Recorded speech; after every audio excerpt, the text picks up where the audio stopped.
Guess that she's not famous, she's infamous. And I've known Gene for, 100 years, at least that long. Just about. And he's just an old country boy from out in the middle of California. And he got going in the town that became famous in the movie. What was that damn movie's name? Pardon me? What was the name of that movie about Modesto? Oh.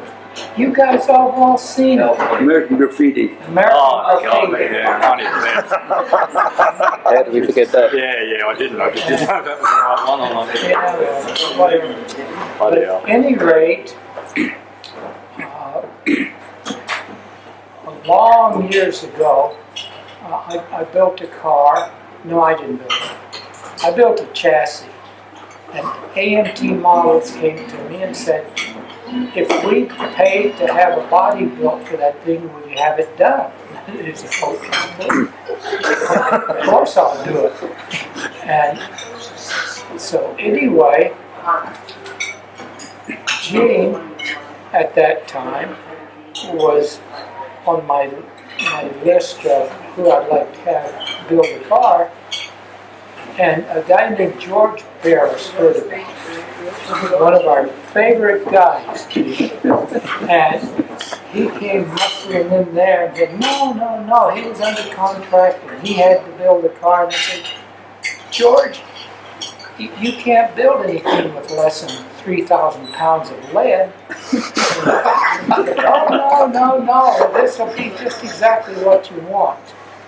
Well, somewhere, you've got the picture here tonight of the car that George delivered to the National Roadster Show. And I should tell you that I was so unhappy with that car that I called Al Swaniker the week before the show, and I said, Al, I'm not about to bring that car up there.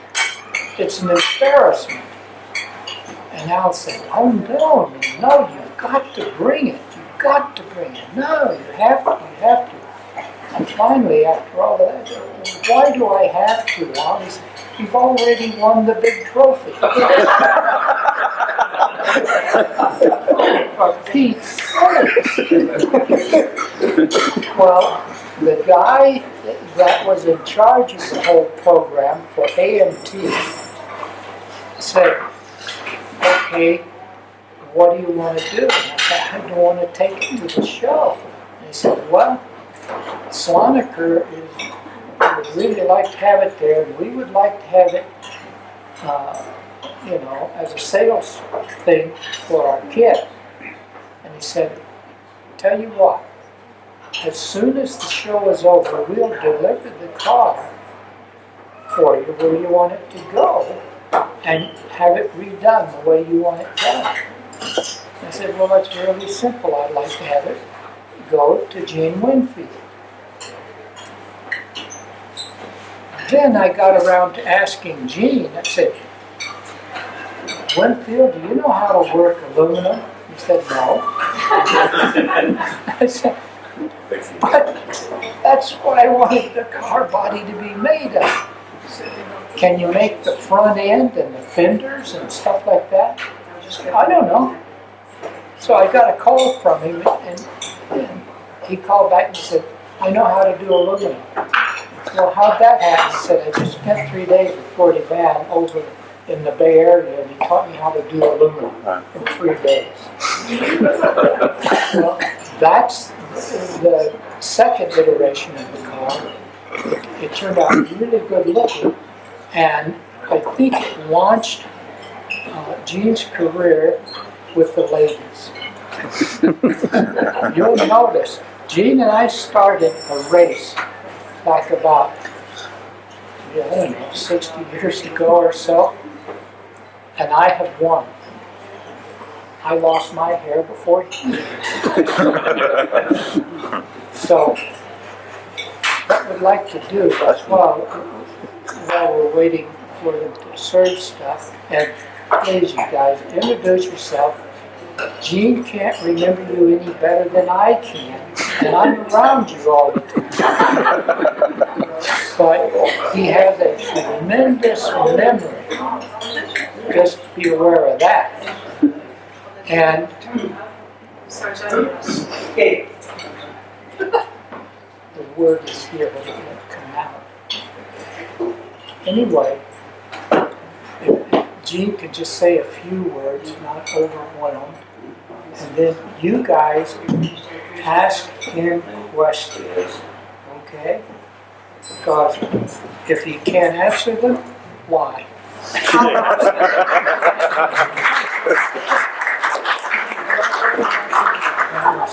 Thanks, Tex. Thank you very much. Oh, It's good to see you. Oh, yeah. And I'll tell you real quick, a little kind of a brief history.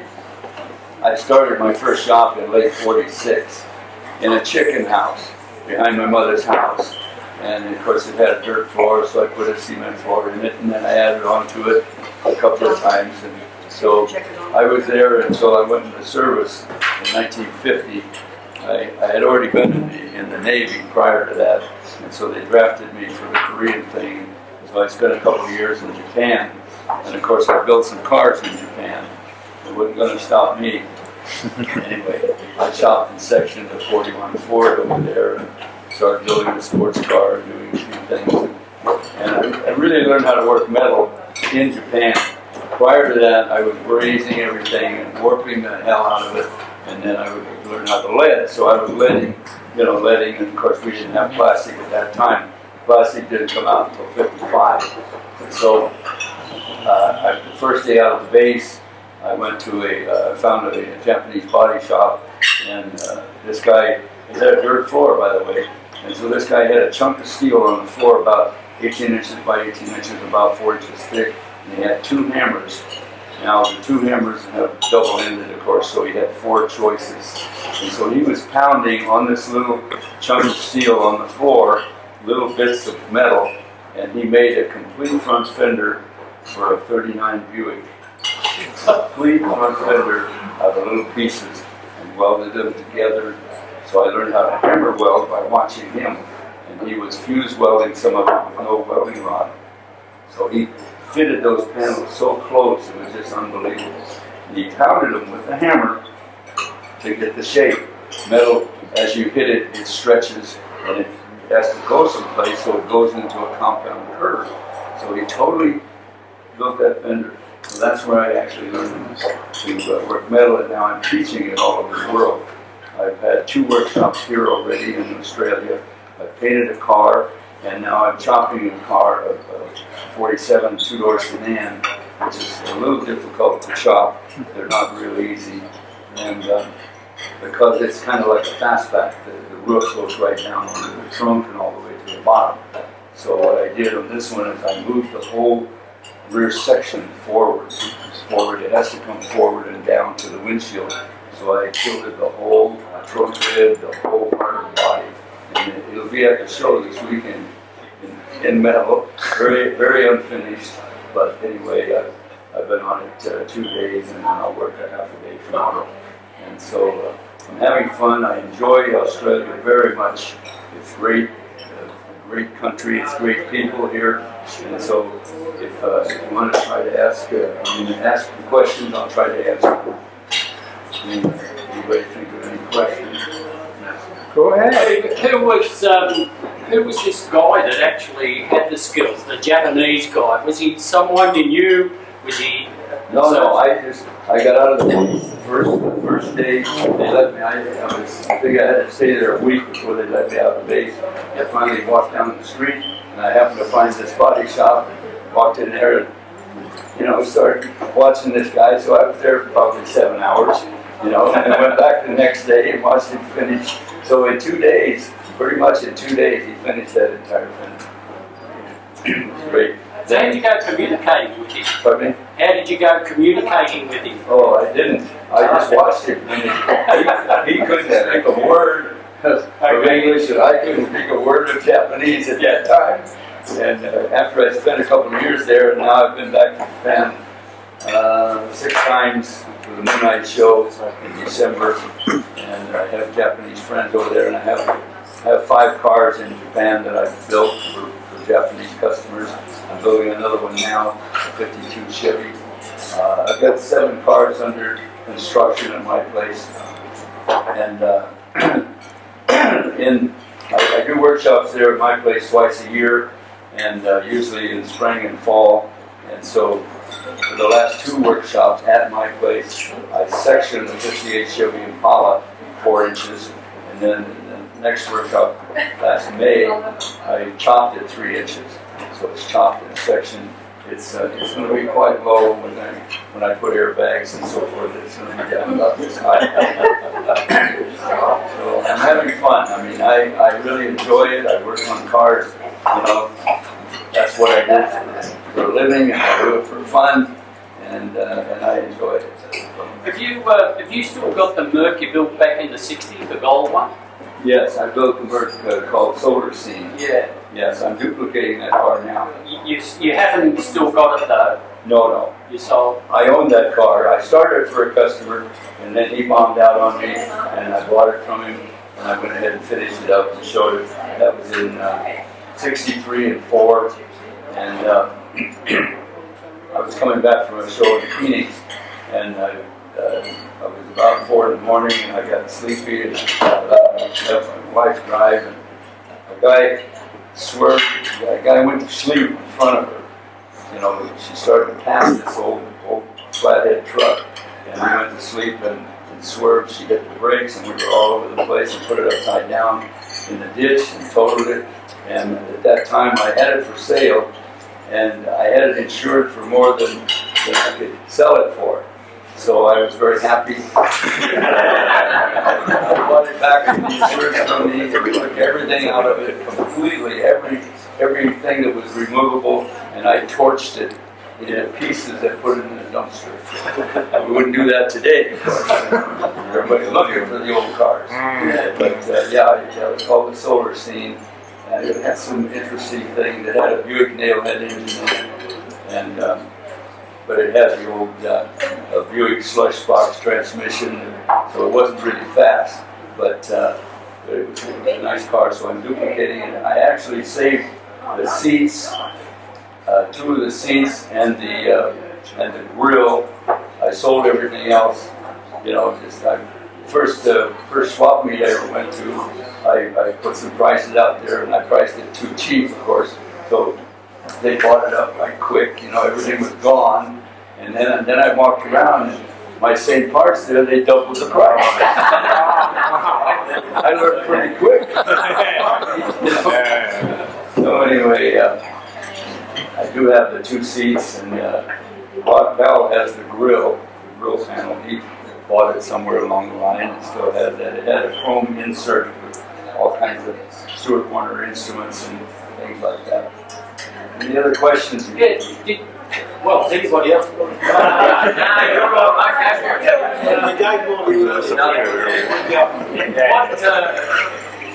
I've noticed that you do, sort of monobody cars, but you don't care to push into the hot rods. Do you find the monobody or the likes of the Mercuries and all those more challenging? Well, I like it all. I like hot rods, and in fact, I still race. I drive a midget in Ohio for fun and nostalgia races. Yeah. I have a sprint car at home. I have 2 Bonneville cars. I have my Model T Coupe, a 2017 Coupe. I duplicated one that I had in 1950, 51 too. And my first time to run Bonneville was 51 with this Model T Coupe with a small flathead. And I turned 135 and a half then. And now a few weeks ago I ran Bonneville and I turned 139 and the record's 140. So it's 1 mile an hour top. And I've been through four different engines, you know, and I've done everything to them that you can do, and I still haven't got the record. But, you know, we keep trying. Then I have a Roadster, a 32 Roadster, that has a NASCAR, a Robert Gates NASCAR engine in it. And I didn't run last year at Bonneville, I didn't go. But this year I took the T-Coupe, I pulled the engine out of the Roadster and put it in a Mustang, and they didn't get it ready for me to run it. So I was still running down Mirage, 69, I think it's a 69, 68 Mustang. With that motor in the Roadster, I put a nose on it, so it was a modified Roadster, and I turned, I went 219 and spun out. It had rained, you know, sometimes at Bonneville, you rain and the water just soaks right in, and 3 hours, 4 hours later you can run. Well, this time it had rained 2 days before, and the water was coming up through somehow. It was very slippery. And that Roadster goes straight. I got 700 pounds of lead in it, and it normally goes very straight, but I got out there and it was slippery, and I backed off and was going to give it up. And then I said, well, I'll go ahead and I'll try to make a run. So I got up to the 4 mile, and I did 219, and it's come around. It spun about 10 times, and I just let it go and I didn't touch the steering wheel, because once before I had spun at El Mirage, the steering wheel come around and whacked my hand, about broke it. It's aluminum steering wheel.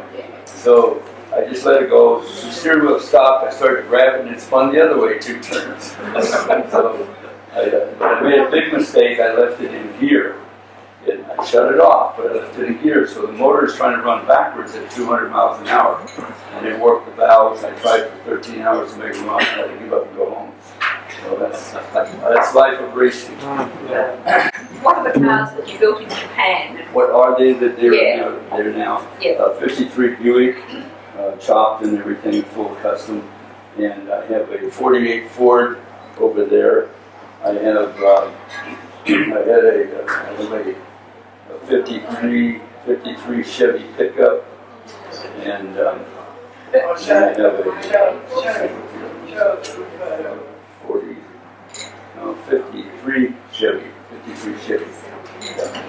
And then the one I'm building now, the 52 Chevy, it's chopped and racine-notched the frame and airbags and doing everything, molding it complete. I'll paint it complete, everything.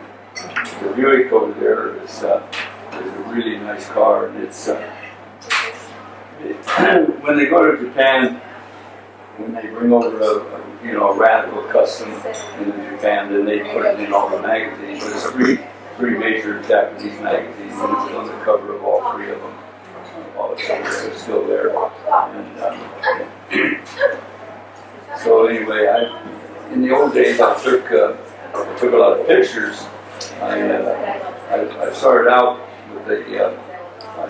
with a big graphics camera, that was too heavy and too hard to lug around and whatnot. And I finally got into a Hasselblad, and so I shot did a lot of features, and it was hard to get a cover for the Hot Rod and Barcraft magazines, the major magazines in the U.S.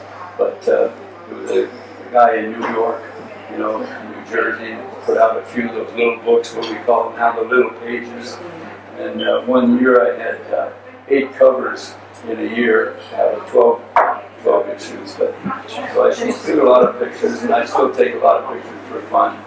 But one time I was doing a show in Holland, Michigan, and Tex was doing his books at that time. So I brought home, I think, 14 rolls of film and give them to Tex, and then for the next year or so, he had a few articles here and there, in the books.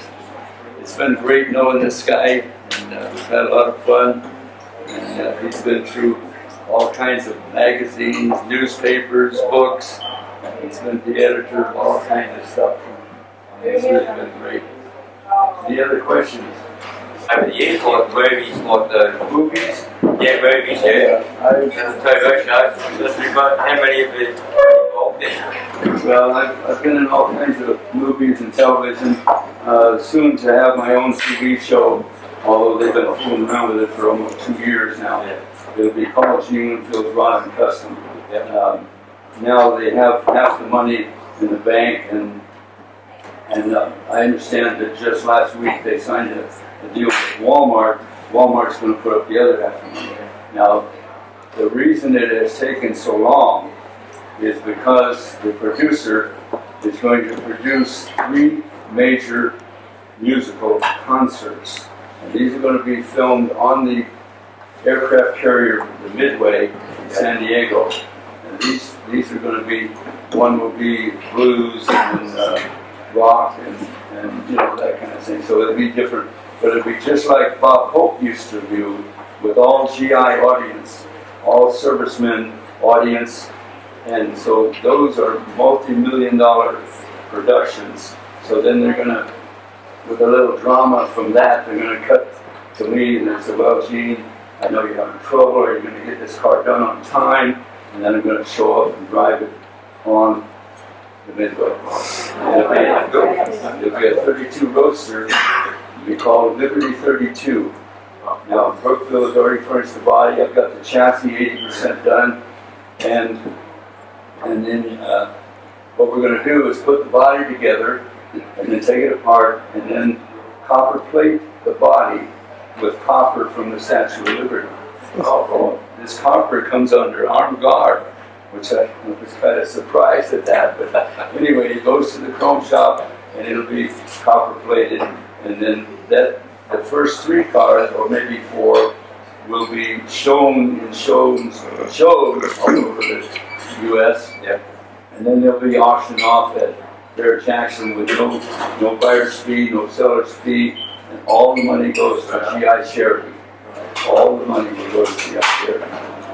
And we hope to get at least $500,000 or $250,000. I mean, $1 million out of that first one. That's pretty good too.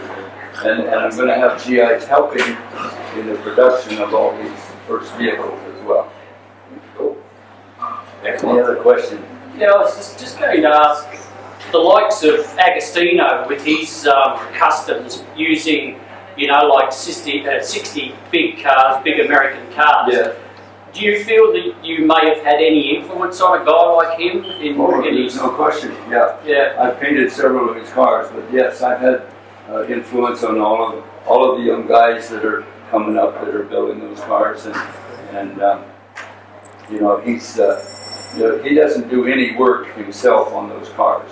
He polishes. He's a good polisher. That's a secret. Richard Zocchi, same deal. They come from a family that had some money, and so they started building cars when they were very young, and then so they kind of design them. They figure out what they want, and they do some good ideas. They come up with some good ideas, and then they pay to have people build those cars. Yeah. And so John has made a big name for himself in Missouri, and there is a lot of young builders out there that are doing a great job. Troy Capanga and people like that. Now he happened to he started right out with a very good clientele, a lot of money. And so he started out and he's made a fast name, and he's doing a wonderful job. He did a fabulous job with his cars, and today they get into so much detail. It's just incredible the amount of detail that they put in those cars. And the same in Australia. I went to Motorex last year, and there's several cars in there, $250,000, $500,000, $1 million cars. And so they just go into detail. It's unbelievable. I think you mentioned movie cars a minute ago. The biggest movie I did 25 cars for the movie Blade Runner. 25 cars for that movie at home. But I did, and television, I did Get Smart, I did Man from U.N.C.L.E., and movies, I did Back to the Future 2, I did one of the DeLoreans that they lift and fly. commercials. There is a book out that's out of print on me now. It's been out of print for a couple of years. And it was, I found out just a week or so ago, a used book on Amazon or something is going for $700. $40 book. I should have kept some of those, right? Anyway, my next book is 80% done, and it's going to be movie cars, television, and commercials. When you see a commercial, there's no credits. You know, you have no idea who produced or who did a commercial. But I did a lot of crazy car commercials. I froze a car in a block of ice for 30 days for a gasoline commercial. I pulled a train with a car, and I just all kinds of stuff. And so that's going to be an interesting book. And like I say, that book is, we're hoping to get that printed by the end of this year, have it available in the spring. And I did just all kinds of movie and commercial stuff. And I even had I had a business supplying cars for movies and television. And Chevrolet gave me 75 cars for 3 years in a row to dole out to the movies and things like that. And then I had a service where I had about 800 or 900 cars available, where I would rent a car from this young lady here for $40 and then re-rent it to the studio for $60, something like that. So I did that for a while. So I've had a great life. I've done all kinds of stuff with automobiles, and I'm still doing it. And I love it, and that's what I do for a living. At what age did you start? Pardon me? At what age? Well, I bought my first car when I was 15, and anyway, I've been doing it a long time. And by the way, I'm 86 years old. Still having fun. Any other questions? Any other questions? No? My guy. All right. Thanks, Gene. Thanks.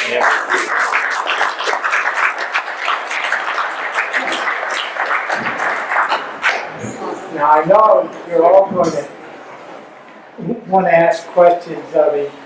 Let him eat, okay? He's been going at it pretty hard. He's the only guy I know that still drinks milk. That's right. Never had a drink, never had a cigarette in my life, never had a cup of coffee.